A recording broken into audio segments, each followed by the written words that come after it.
our treatment application on residue management. So what we do in the back is that we have several strip plots that we burned,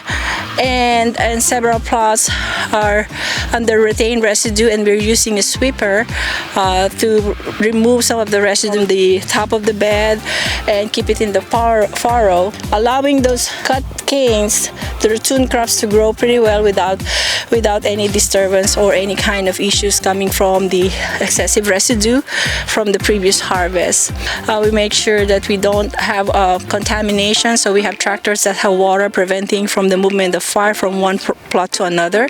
and to keep that in place. So why are we doing this? Is to provide something like an alternative to burning, seeing what it can do with soil health, soil quality, without affecting the productivity of sugarcane. So we all know burning is the traditional way of post-harvest residue management, but in that procedure we lose a lot of nutrients like nitrogen and sulfur once we burn, and of course organic matter in the long term. If we keep the residue,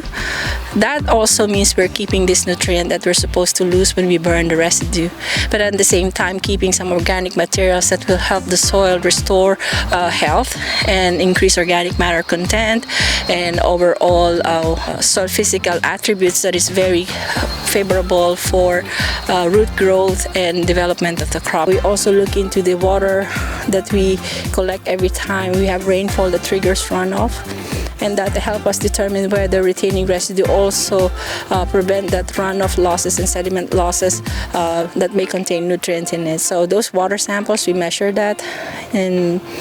for water quality like turbidity, total dissolved solids, and total suspended solids, those are indicators of water quality and also nutrient content. And we use that as a way to see what kind of benefits retained residue can bring on top of keeping some of those nutrients that would have been lost if we continue burning the residue.